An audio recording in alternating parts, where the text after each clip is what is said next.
una metodología de desarrollo y diseño de multimedia, puesto por el autor en 1992. Esta metodología la uso yo para tutorear a los estudiantes que hacen software educativo y objetos de aprendizaje. Sobre todo es software para el desarrollo de aplicaciones que tengan que ver con el aprendizaje y la enseñanza. Estas son las fases de Brian Bloom, son 6 en total. Veámoslo más de cerca.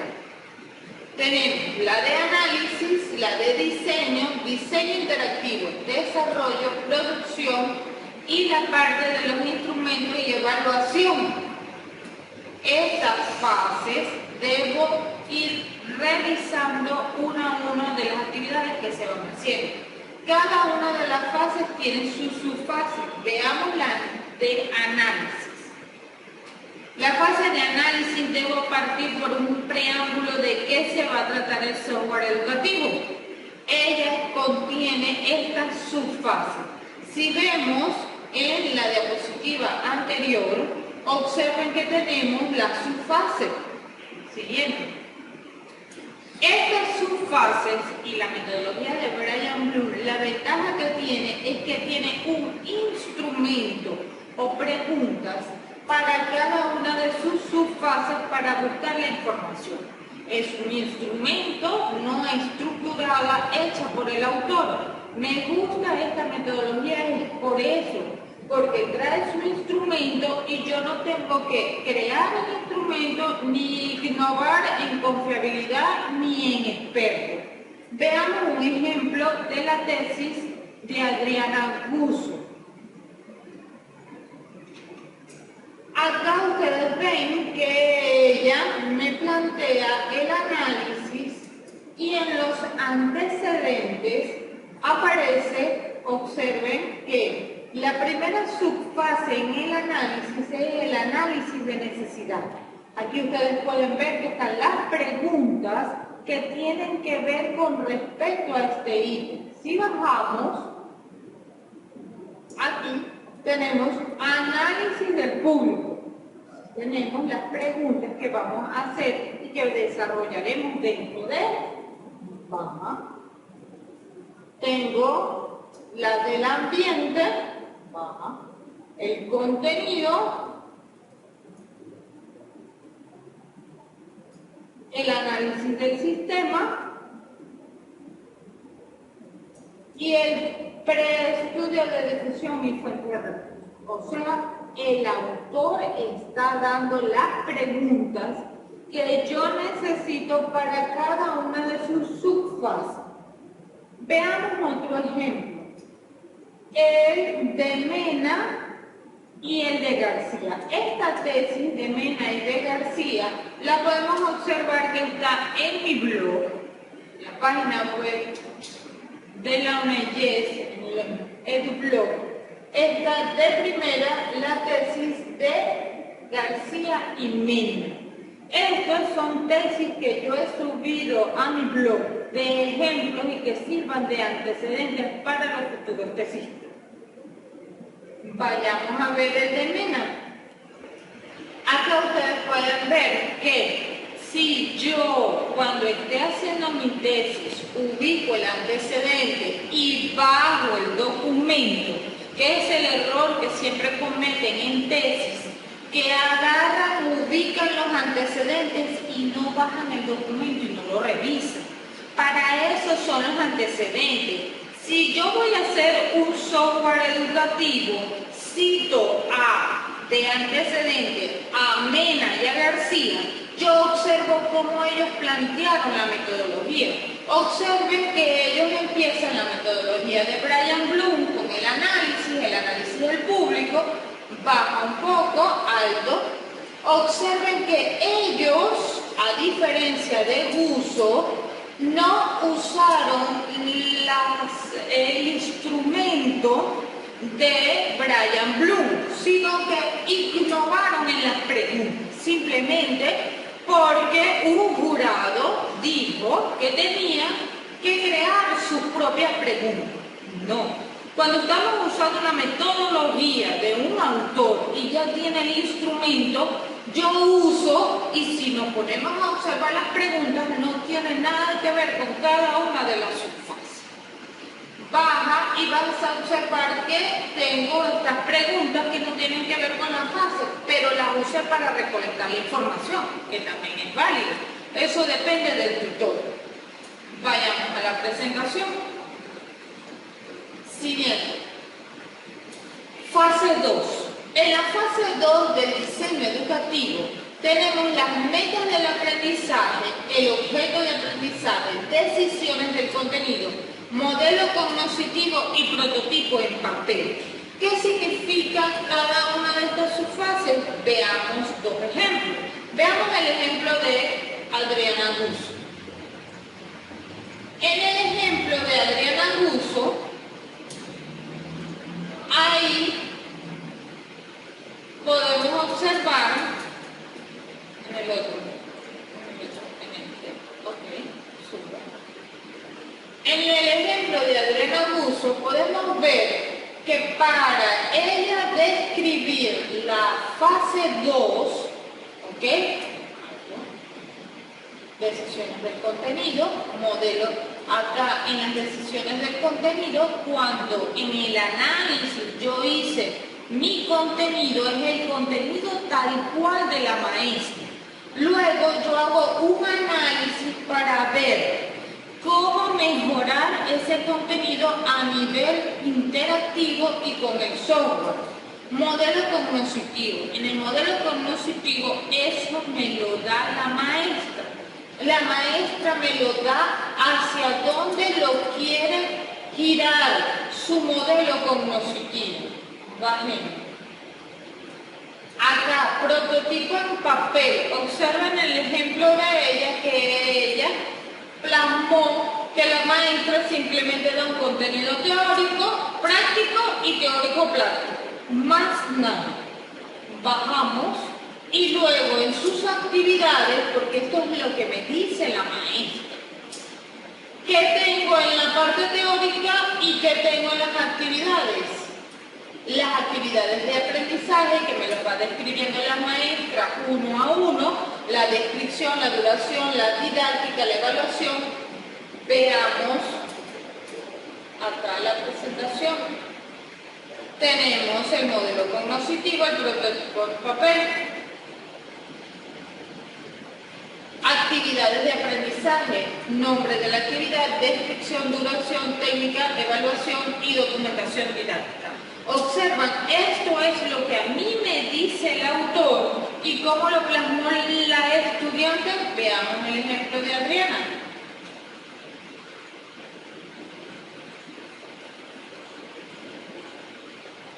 ¿Lo ven?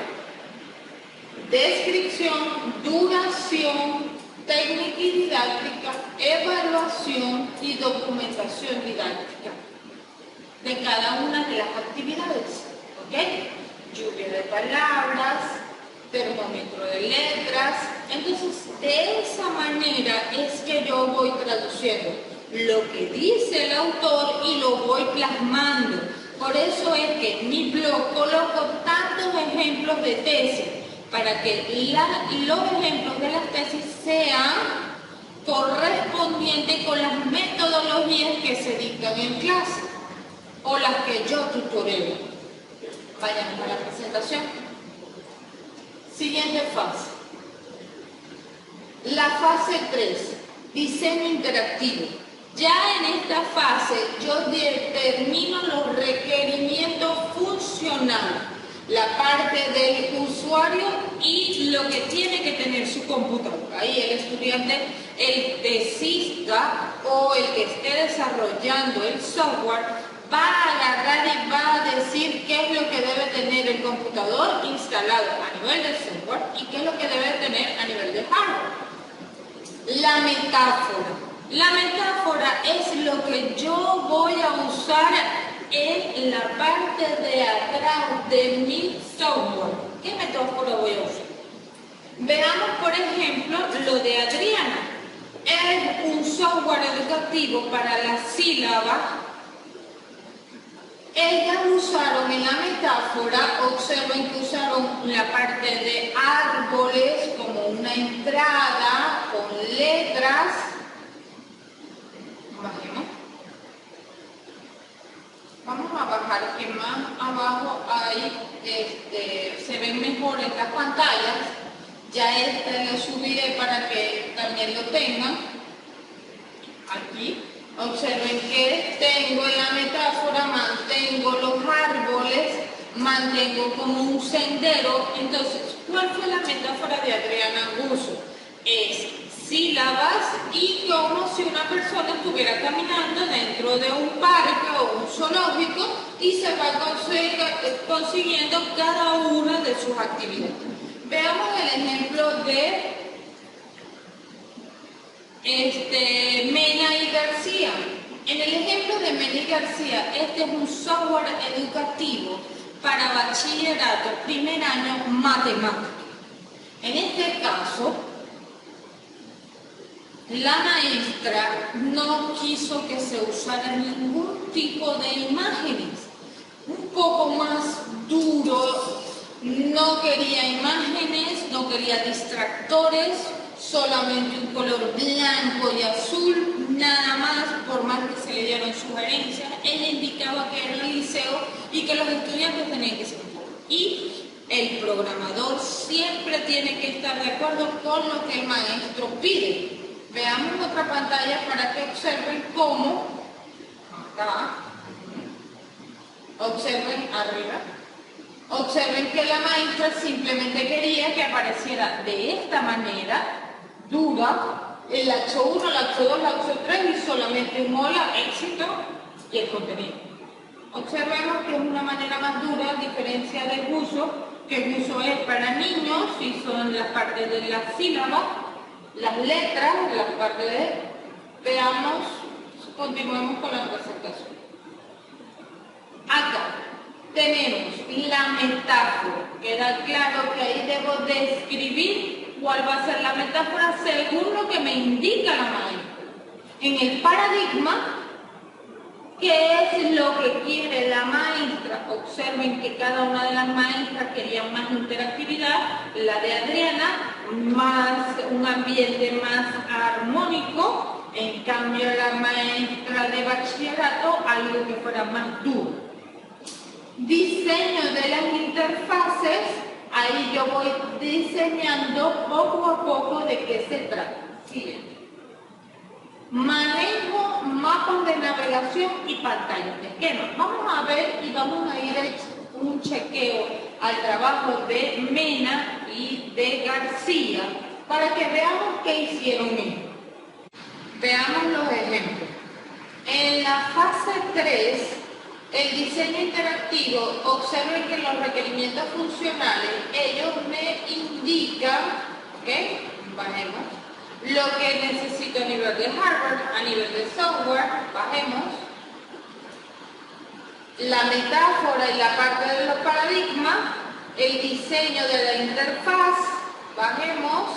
Observen que esta es la interfaz inicial del software como tal, de García y Mena. El mapa de navegación, bajemos. Observen que el mapa de navegación de ellos es el menú laxo a laxo, que tengo en cada laxo y qué subtemas tengo en cada uno. Bajemos.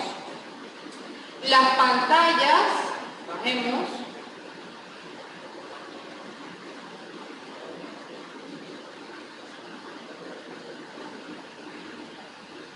¿Okay?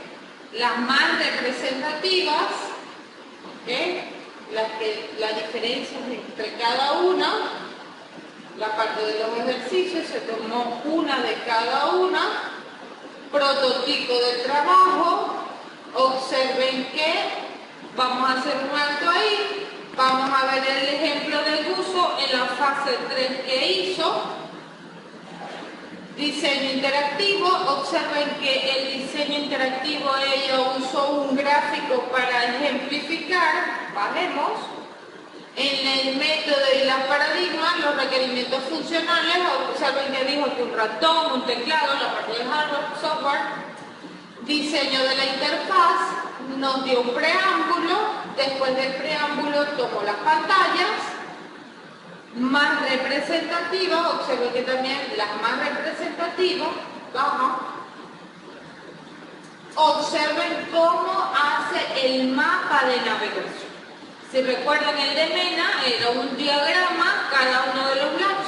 En caso de ella, uso acá la parte de ingresar, menú, entrar, observen, es ingresar, salir, exit, acá, ¿verdad? El contenido, las actividades, bajemos, la ayuda, cada uno, observen que los gráficos son distintos, pero me dicen lo mismo, punto a punto o clic a clic, de qué se trata el sistema. Ese es el mapa de navegación. El desarrollo del esquema, ella nos muestra un esquema de cómo hizo el contenido, bajemos, del sistema como tal, ya como en papel, bajemos, ¿lo observan? Ok, fase 4, vayamos a la presentación. En la fase 4 está el desarrollo. En el desarrollo es qué se ve en la pantalla, qué se lee, qué se oye, cómo se mueve el usuario y cuál es la interactividad. Para proyectar esto, el autor dice, siguiente, que debo representarlo de esta manera. El autor, acá es donde siempre le digo a los estudiantes, cuando usted toma una metodología, trate que su tutor entienda las metodologías. Por eso, siempre al jurado yo le indico, si yo voy a usar o voy a tutoriar a un estudiante que hace un objeto de aprendizaje o un software educativo, me van a utilizar la metodología de Brian Bloom. Siempre hay jurados que indican que es una metodología muy vieja. A mí realmente no me importa lo viejo ni lo nuevo, sino lo que yo sé y yo conozco. Lo que yo he estudiado de Brian Bloom, él plantea de esta manera cómo se plasma la pantalla. Debo indicar el texto, la voz, la navegación y la interactividad. Observen que yo tengo acá mi pantalla, mi imagen y a nivel de informática debo colocar la línea de código. Acá el autor no me lo dice, pero ya estoy en un nivel de ingeniería donde debo plasmar la línea del código, de la imagen, de la animación, del sonido, texto y acción. ¿Para qué esto? Para que si yo, otro estudiante, quiere hacer un software educativo parecido al de él, ya tiene acá en línea de código de cómo hacerlo. Veamos el ejemplo, veamos los dos ejemplos. Veamos lo que nos dice Mena, observen, ¿ven? Baja. Veamos otra pantalla. Observen que aquí está la pantalla, cada una de sus imágenes, ¿ok? Cada uno de sus botones, ¿qué hace cada uno de ellos? ¿Ok? ¿Qué hacen? Veamos en Buzo, Adriana, cómo nos lo presentó. Bajemos. Observen cómo ella nos lo colocó la imagen, nuestra línea de código. ¿Ok? ¿Lo ven? Veamos otro ejemplo. Baja. Observen que todos tienen imagen, texto, acción. Imagen, texto, acción. Vayamos a la presentación. Observen que el autor me está diciendo texto, la voz, la navegación, la interactividad. Siguiente. Yo digo en la imagen el nombre del archivo de la imagen y en el sonido es los ruidos que es texto y la acción. Esto es lo que determina el autor y lo que ustedes vieron es la traducción del estudiante o el tutor, cómo se lo plasmó. Siguiente. Producción, fase 5. La fase 5 es la producción de audiovisuales, la postproducción, la integración. En esta parte es ya tengo hecho todo mi sistema elaborado. Acá simplemente puedo hacer una tabla donde indico qué hizo cada uno de ellos, porque los taxistas siempre son en pareja. Entonces yo puedo tener un gerente del proyecto, uno que se encarga del multimedia, una parte del interfaz. Entonces ellos dos en una tabla pueden colocar cada una de las subfases y describir qué hizo en cada uno, como un relato. Pero vamos a ver cómo lo relataron Mena y García en cuanto a la fase 5. Veamos ahí, producción, observen que nos muestra un texto. Ya. Veamos a Adriana. En el caso de Adriana, observen que en Mena y García solamente hay un texto. Acá Adriana, ella nos explica el texto y nos explica cómo ella fue esto, que ustedes ven acá, el tráfico, para ir a cada uno su metáfora. Veamos, sigamos, va explicando de qué trató su trabajo en cuanto a la interfaz, la producción de las imágenes, la parte de los botones, la parte de las imágenes. La fase 6. En la fase 6, pruebas alfa, beta, lanzamiento y evaluación. A mis tutoriales siempre en la prueba alfa les pido que por favor ubiquen a la maestra junto con otra maestra para que las dos usen el sistema. Y observen y tomen nota de qué hace la maestra y cómo ella, las dos maestras, revisan el software. Las pruebas beta siempre les recomiendo a los estudiantes coloquen a la maestra con los niños, pequeños grupos, siempre al número impar, 3 o 5, ¿ok? Para manejar el sistema, pero dejar a la maestra sola con los niños, no interactuar, quedarse atrás para ver cómo la maestra se los explica a los niños. ¿Por qué? Porque acá es importante observar si en realidad la maestra entendió el software y si sabe usarlo, y sabe usarlo para enseñar. En el lanzamiento siempre me gusta que se vaya al salón, se le instale a todos los niños y se le diga a la maestra que se retire por unos momentos para preguntarle a los niños qué les pareció. De esa manera tengo información de la evaluación general. Con los niños solos, sin la maestra, ellos me indicarán si les gustó o no les gustó, y qué les gustó y qué no les gustó. Siguiente. Bien. Esto es la metodología de Brian Bloom. Este video se hizo gracias a Luzano Lombano y Márquez, mi persona. Estamos a la orden para cualquier pregunta. En mi blog están todos mis redes. Gracias.